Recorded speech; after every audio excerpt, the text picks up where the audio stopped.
From Aotea Great Barrier Island, Aotearoa New Zealand, welcome to Small Island Big Ideas, an ongoing festival of conversations and events created to take Aotea Great Barrier Island and possibly the world forward.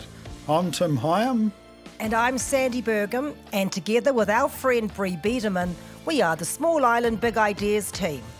It's 2024, and Small Island Big Ideas is going global.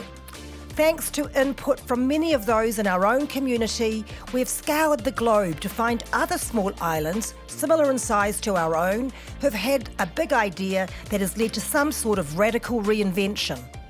We're interested in how other small islands are facing the future. How have they acted on a big idea that's transformed their island community in a positive way? We'll be sharing those conversations and learnings on this podcast over the next few months, one small island at a time. So let's get started. Haida Gwaii, previously known as the Queen Charlotte Islands, is an archipelago of 200 islands off the coast of British Columbia, Canada. The Haida Nation, indigenous to the islands, has played a significant role in preserving their cultural heritage and protecting the surrounding natural environment. In 2020, Haida Gwaii introduced a pledge for visitors to sign, through which they promise to respect people and wildlife, ask permission, be mindful of their environmental footprint, and take only what they need there and then. In 2024, leaders from both the Haida Nation and the British Columbia government attended a ceremony to cement a title agreement which returned the Crown land on the Haida Gwaii Islands to the Haida Nation. The success of the agreement, which effectively forced the federal government to concede to most of the Haida demands, has pushed the Haida to become fierce advocates for their sovereignty and rights. Today, nearly half of the land base of Haida Gwaii is within a protected area. This transformation is still in progress. It is a story of the trials and tribulations of decolonization in real time, and how the indigenous peoples, the Haida Nation, are realizing their vision of reclaiming their rights and stewardship of their land. Kia ora, Barbara. Hi, how are you? I'm Bree. I'm Nancy. And I'm Barbara. I'm from Haida Gwaii. From Haida Gwaii. In Canada, on the west coast of Canada. Yes, and northern west coast, hey, close towards Alaska. We're just, if you look on a map, we're the triangle of islands that are offshore, about miles at the closest point in Canada. Yes, wow. I've actually visited Haida Gwaii before. I came a few years ago. And first we went to Prince Rupert, and then we came down and took a ferry. Actually, did we maybe take a ferry from Prince Rupert? Either way. Yes. Yeah, and it was stunning, and we had a wonderful time. And I found that there were a lot of similarities between Haida Gwaii and Aotea, where we live. So that is kind of what kicked off my inspiration about wanting to reach out to Haida Gwaii for this project and to chat to you guys just a little bit about what you've been doing and all of the monumental things that have happened over the last year for Haida Gwaii. And then we got connected with you, Barbara, which reading your background, we are very grateful, lucky, and honored to be here with you tonight. And we just maybe thought you could tell us a little bit about, I guess, yourself and your background. I know you're of the Haida Nation, you've lived at Haida Gwaii your whole life. And then we'll want to talk a little bit about the Haida Pledge, and then we'll get into things like the title. How's that? Okay, that sounds good. My English name is Barbara Wilson, and it's because of the missionaries that we have English names. My Haida name is P. Ildjus, and it reflects who my mother and father are. Both families are Kilsly or hereditary chiefs families. And so I am the oldest daughter, and everything flows through the women. here on Haida Gwaii.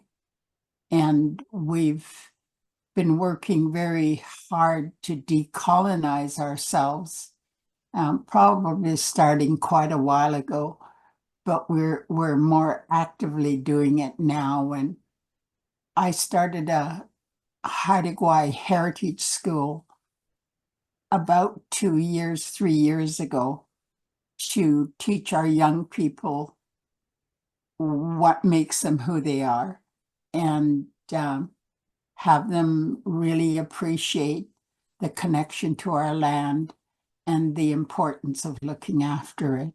And so we're in our we're just starting off in our second year of classes, and we do history, genealogy, ethnobotany, and then we do some hands-on things there. Some of our younger people are learning how to build. Right now it's build boats, because most of our cedar trees are big cedar trees that we would use for making, similar to the wakas, but ours are called clue. We would use one single big tree to make the waka or the clue. And so because we have been, our lands have been cut, or our trees have been cut down, we're finding other ways to do ocean vessels. And so that's what we're teaching now. And so it's been a challenge, but I like a good challenge. So here we are. And besides that, we have a lot of people that are my age that are not going to be around forever. So we want to make sure that those skills are passed on to our young people in a good way, so that they can carry on our different ways of doing things. We also are revitalizing our language, and we have people who work every day recording language and doing it both in a written form and a verbal form, so that our young people can learn, and people my age also learn about our language. We've here in Canada, there was a law that insisted our parents would send us away to schools, residential schools. And so people my age were taken from our villages and brought to places far away. And the idea behind it was to break our connection to the land, to the customs, and everything else that people from away wanted. And that includes the cutting of trees, the mining, the fishing. All those things were extracted from our lands and our waters. Mm-hmm. So now, with climate change and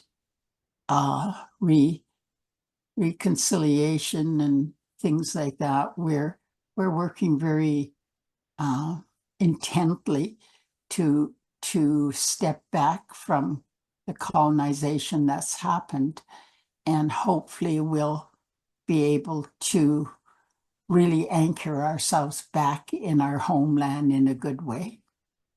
Yes. Well, the school sounds amazing, and all the work you've been doing with that. And tonight we are talking to you from Okiwikura, actually. And Nancy also works at the school, but she also teaches language classes here on Aotea. And yeah, just everything you were saying really resonated with me in terms of being an Indigenous person myself, and having been brought up in this country and going through colonization. The things that they do to try and assimilate Indigenous people into their ways and breaking that connection with the whenua or the land and all aspects of culture. You hear that when you're talking to pretty much every Indigenous culture that has been through colonisation. It's the same thing they do with everyone.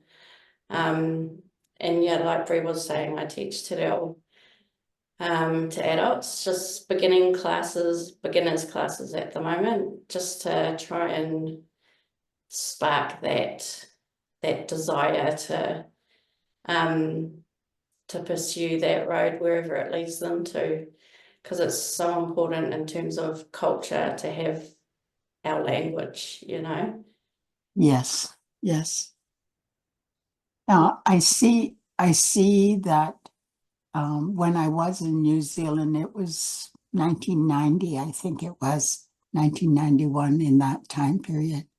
And I was up to the school that was in the Rotorua area.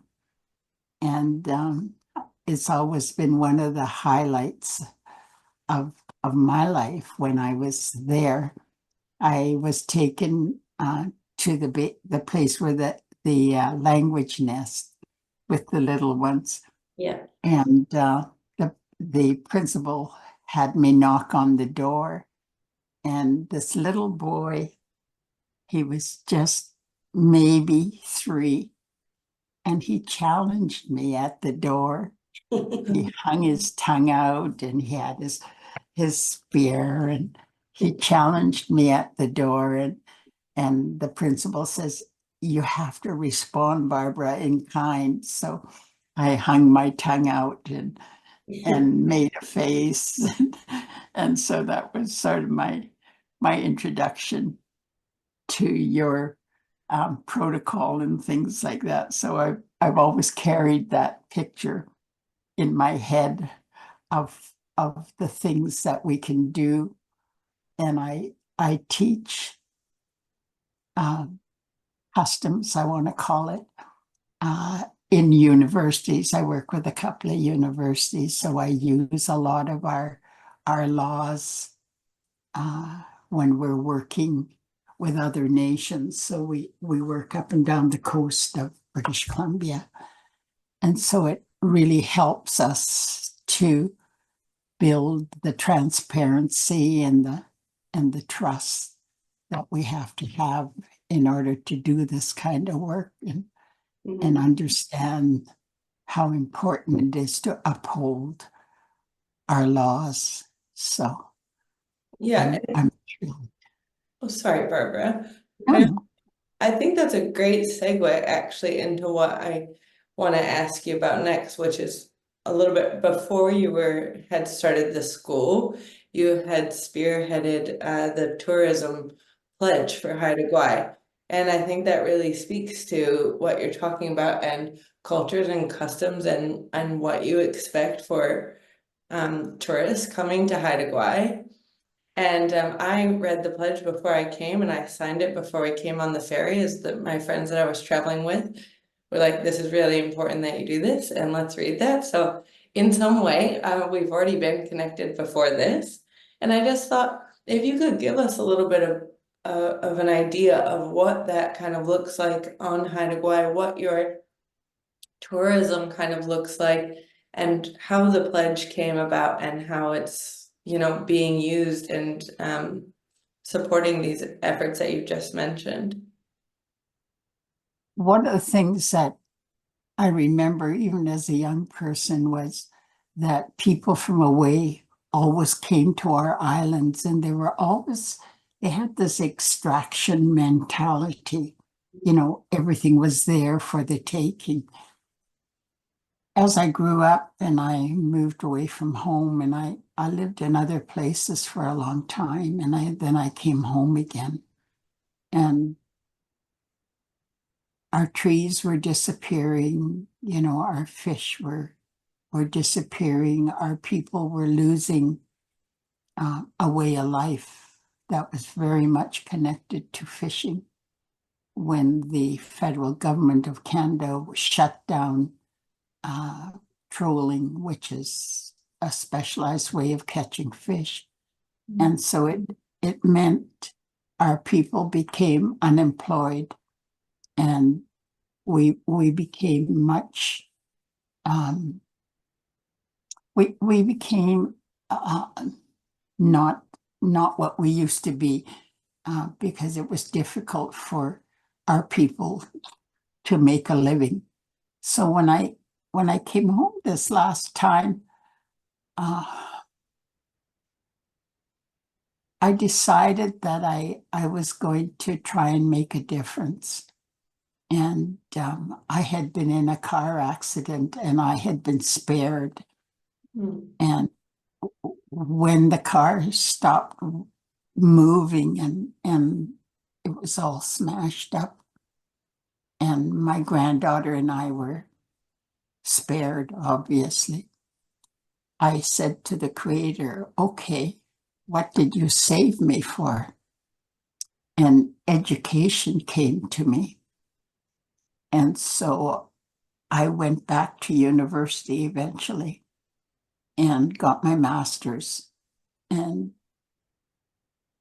concentrated one of my terms on laws, looking at ancient laws and how they work, and thinking about the difference between Indigenous or Haida laws and European laws of extraction and taking more and more. And I felt that there was such a big difference between the two ways of being and living that we had to do something different. And I'm going to say this, but you can take it out if you don't think it's appropriate, okay? Yeah. One of the things I came to realize was that when you live in a place for thousands of years, your DNA carries knowledge. And I would dream about things and I would write them down and I would go and ask the elders, what is this? And they would tell me things. And so when I got my master's, I decided that if I was going to work in any way that was effective, it was to use the ancient laws.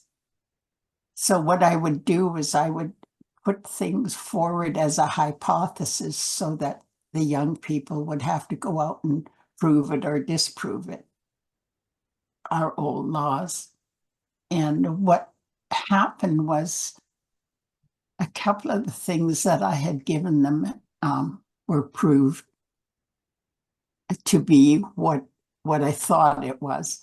And so I've come to really trust my DNA.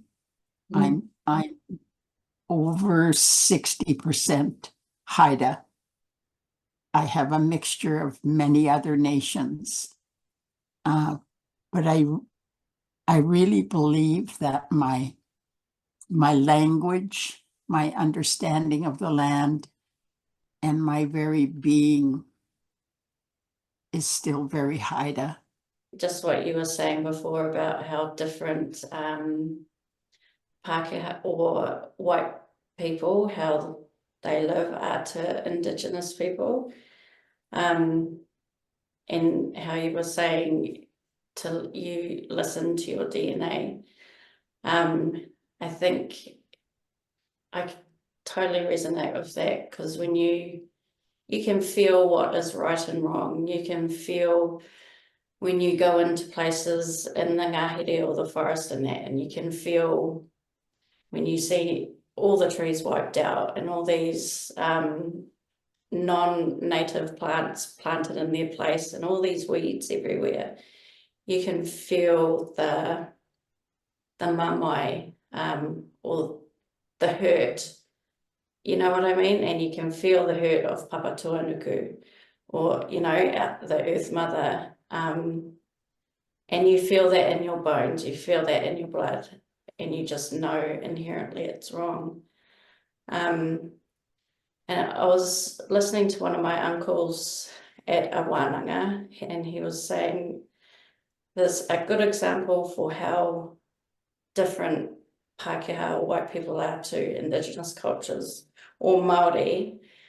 One example he gave is our Māori word for research is rangahau, but research in terms of white people, they look at it as they stay disconnected to what they're researching. So, but rangahau for Māori, you find that whakawhanaungatanga or that relationship to what you're learning about, so that you know within your soul what you're actually learning about, and it gives you that better understanding of things. Whereas for Pākehā, it's very disconnected, and kind of soulless in a way, you know what I mean? But just listening to you, I'm thinking, man, you sound just like my nannies. You could be Māori. Asking first, listening and hearing, and then speaking so that it's transparent, because that's what made the difference in our ancient worlds. Because my father would say to me, if somebody lies, you can't trust them. If they don't live their words, people can die. And so your words are your promise. Your words are your promise. And it's very important for all of us to remember that. And so those are the kinds of things, as we look at what was happening and is still happening here on Haida Gwaii. People come from away.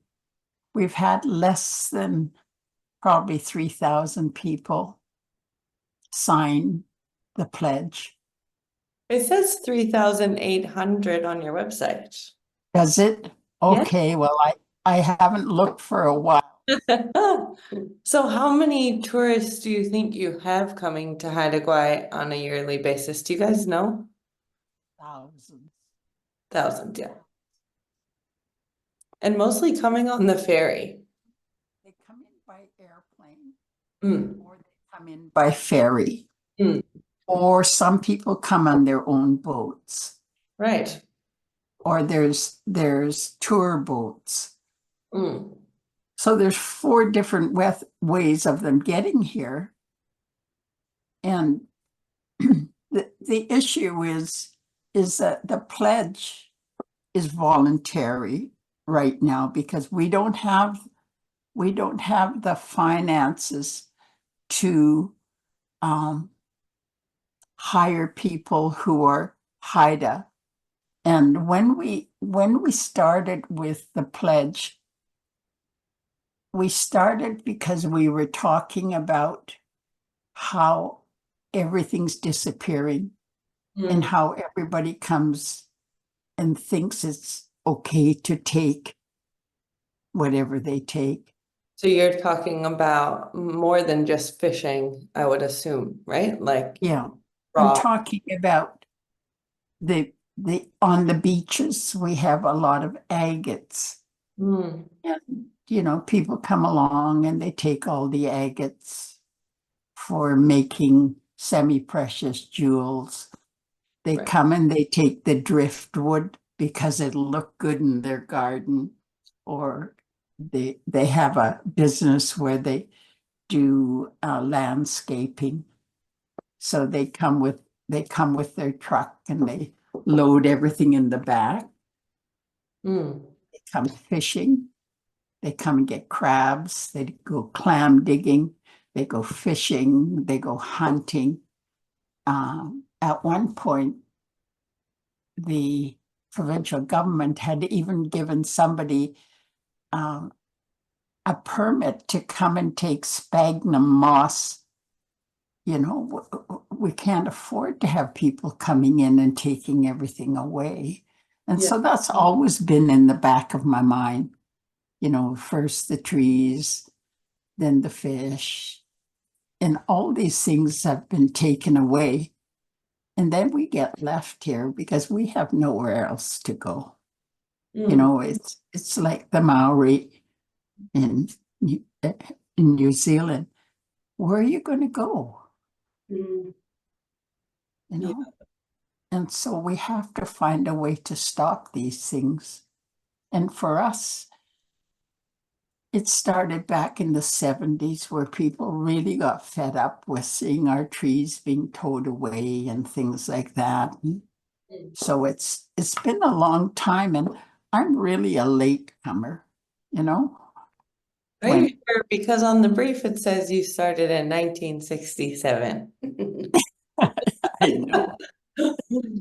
I was a young girl. I was 23.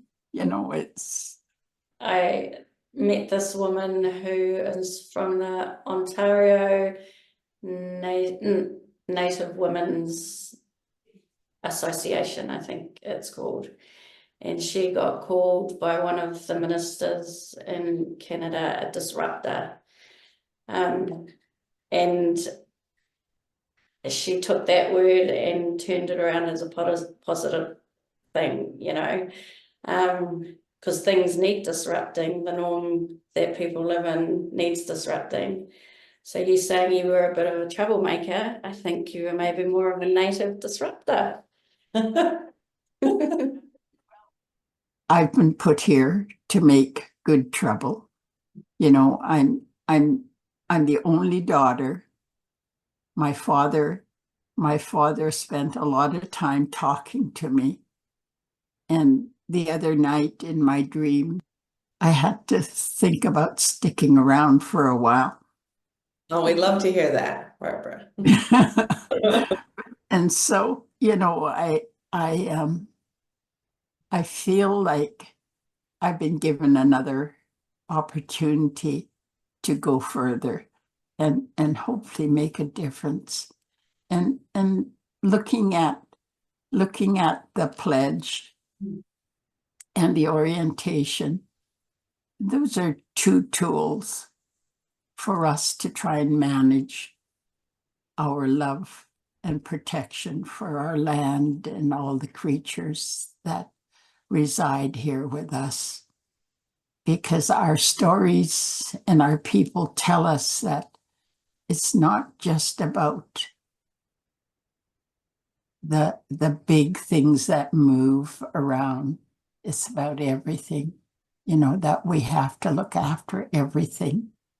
And sometimes it gets a little discouraging, but I keep hoping that we'll reach critical mass and the whole world will realize that those people that were on the land originally have lots of good things to teach the rest of the world. I talk a lot about terra nullius and doctrine of discovery.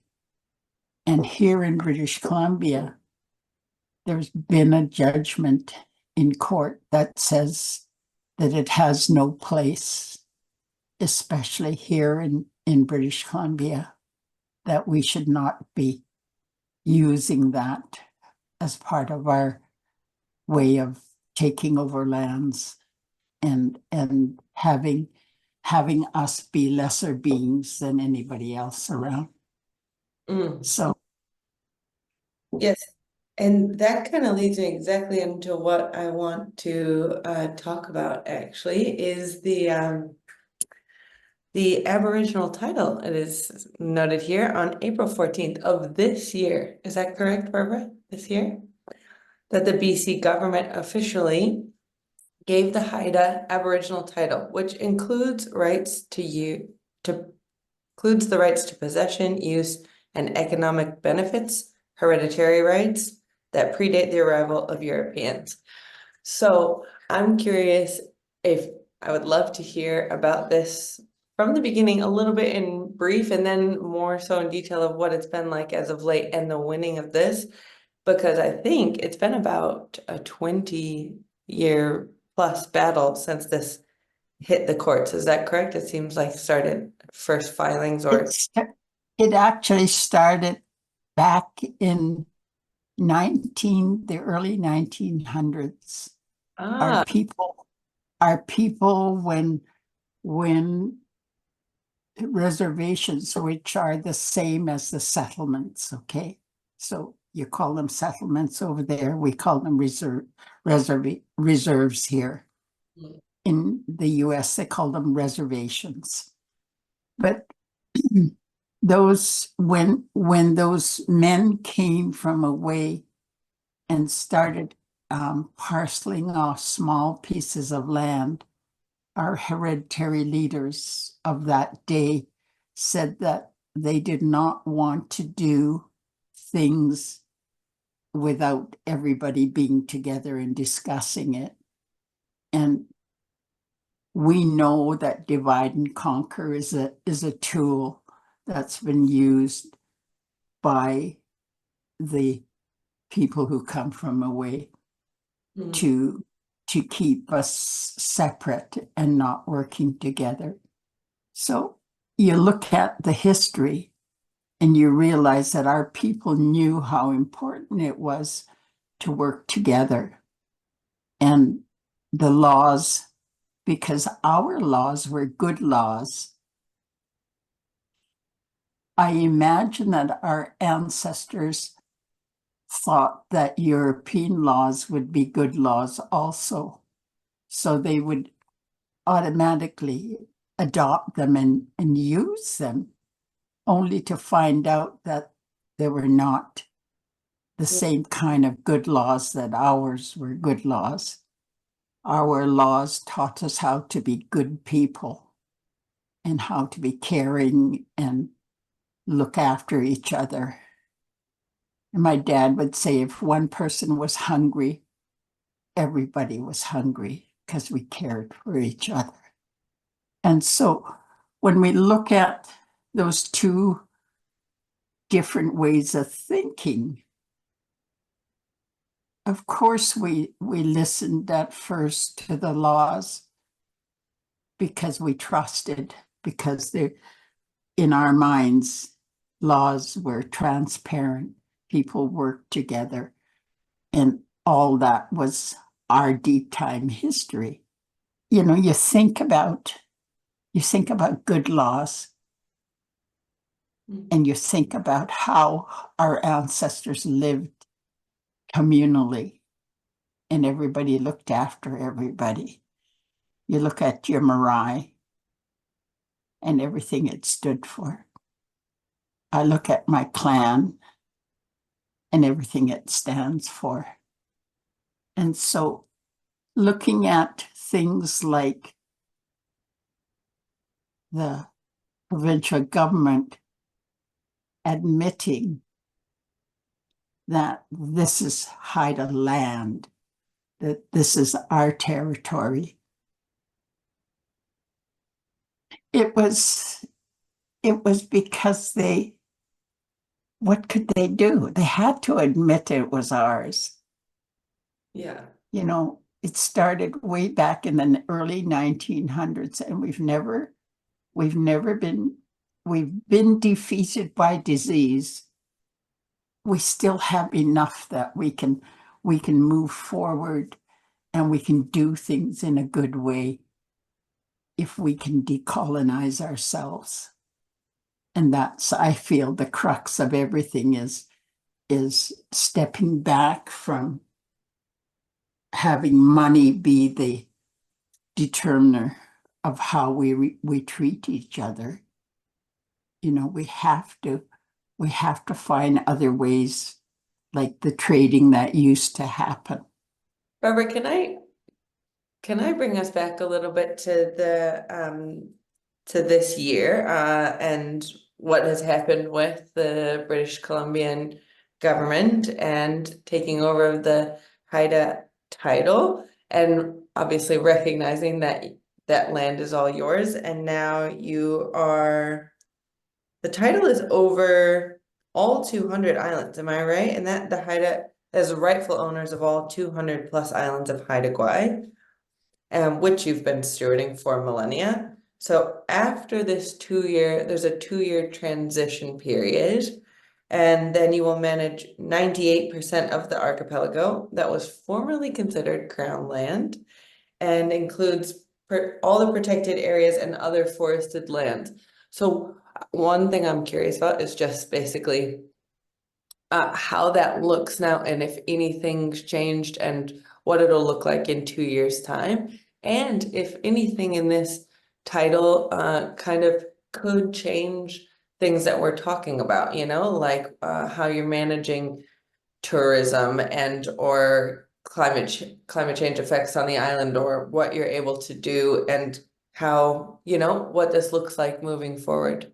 Interesting part of the agreement is we have agreed not to disrupt fee simple land. What does the fee simple mean? Like, It means that somebody has a deed to a piece of land that they bought or inherited. And so somewhere in the back of my head, I keep thinking, under fee simple is Haida title, right? So we have to pay for the icing on the cake. Yeah. It's a step, but it's not all of it, is basically, it's not all of it. And so we have 2 years. We have 2 years to straighten all that out. The thing is, if we don't straighten it out, then it has to go to court. And you and I already know that the man who holds the purse strings is going to drag it out as long as he can to try and get us to fold, like to run out of money. And then what? Yeah. Because right now they're saying, well, you didn't use all of the islands. How the hell do they know? They weren't here. Yes. Great point. We have plants that grow only on the tops of hills or in bog areas that are medicines and that are food and all these things. We know about them. We use them. So can I just ask then if, what you're saying is basically the Haida title, though it looks like it's happened to the rest of the world, those of us that have been reading, the news about it, you're saying, yes, but not quite yet. We'll see what happens in this transition period. Let's say, though, that it does, and I hope with every fiber in my being that this happens fully, the transition goes successfully, and all the land is Haida title. Would that allow you, a Haida Nation, to kind of put some rules and restrictions around things like what can be taken from the land, what can't be, and resources and all of that? Or does that, you're still dealing with the fee simple land and area, but what would that look like? So right now, if you remember, there's the orientation, right? Mm-hmm. Did you look at the orientation? The video. Okay. Yes. Yeah. And then there's the pledge. Yep. And it says in the pledge that you don't take more than you need. And that's in reference to food and Yes. You don't go to things that you're not invited to, because not everything is open to everybody. And you don't remove, or you ask permission before you go somewhere and take pictures or whatever and so we're trying to cut back on the mentality of extraction. It's already there. It's already there in the pledge. When people sign the pledge, they're promising to treat the land and everything else in it respectfully. And everything's hopefully built on respect. Right? Yes. And so would you be into basically you're saying that the pledge is voluntary now, and that maybe the next step of the Haida title is, could you maybe make the pledge more like a mandatory thing so that you're ensuring everyone is on the same page and they've agreed to, the Haida pledge? Yeah. Well, I would love to see the Haida pledge be part of the permit that you get, or a passport, or whatever you want to call it, that you would get in order to come ashore. Okay? If people want to come to Haida Gwaii, let's treat it like Palau. And let's treat it like Iceland or Greenland, or New Zealand or Finland, or all these places have an entryway. We have an entryway. I was just wondering if how I've read here that you guys have said no to mining on Haida Gwaii, and that's been able to hold up. If the Haida title comes through officially after the transition period, if you'd be able to say, and no more logging. We have a group of women who have been trying for years to stop it. About a week ago, I signed a pledge, not a pledge, what do you call them? We want a full accounting of money. So we want a forensic audit of the logging company and different parts of it. I never ever thought that I would ever sign something like that, but I did the other day. Because I was so fed up with the logging company asking us for more money. Asking They've you? been cutting our trees down for 15 years, and they're asking us for money. Yes, and I'm probably just saying, and I'll probably just lead us to a wrap up here, because like I said, Nancy has tamariki to get ready in their little costumes, and I need to go decorate my house in something spooky and turn on my monster music. But what I would just like to say, all in all, Barbara, I think that something, the whole series that we've been working on, the outside in, and that we've been looking for other islands around the globe who have had some sort of big idea that have, that's led to something, a radical reinvention for their community or their island. There's a lot of talk on Aotea about some sort of tourism pledge, or basically, how we expect people, how people would come and treat the island. I think Lord Howe Island in Australia, same situation. You have the pledge, and actually next week we are speaking with Palau, and I was really delighted to read that that was kind of like an inspiration for the Haida pledge. Okay, we modeled it off of that. So really look forward to speaking with them. Obviously a little bit different that theirs is mandatory, but I just want to say thank you for spending your time with us and talking about everything that you've worked on. from the school and the Haida Pledge all the way to the Haida title and everything in between. I know there's some stuff we didn't get to touch on, but I really believe that we're Aotea and Haida Gwaii have so many similarities that yeah, both gorgeous places as well. It's so inspiring. All the work that you've done is, for me, is tangata whenua. It's so inspiring just to see what you guys, or what you've been able to do to try and get things back for your people. And I feel like in Aotearoa we have such a long way to go to break those chains of colonisation and to go back to the ancient ways of just being, instead of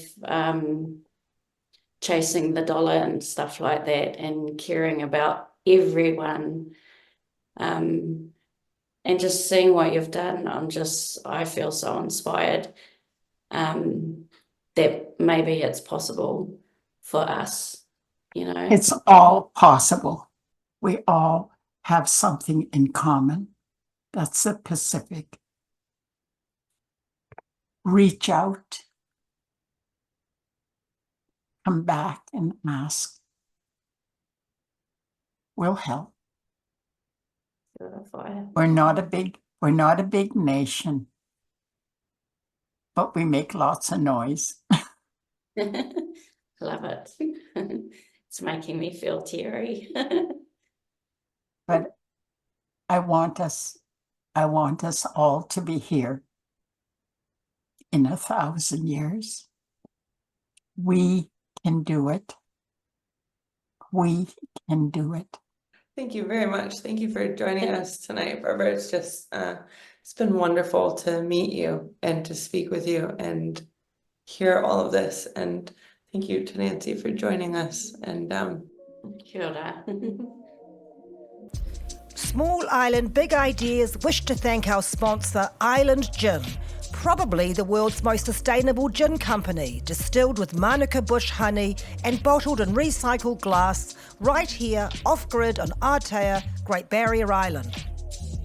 And thanks to our partner in crime, Bree Biederman, researcher Emma Ricketts, Aotea FM, Luke Nola and friends, and the local board of Aotea Great Barrier Island's Auckland Council, and the Festival of Adult Learning. Is there anybody else we need to thank? Oh, probably half the island, Sandy, but... and Georgie, let's give a shout out my to daughter Georgie. Yeah. The crew at Aotea FM, Linda Absolutely. Rowe and Renee Freeland. Oh, and everybody from the island who's given us the great ideas too. Yeah, that's right. They keep coming, don't they? Absolutely.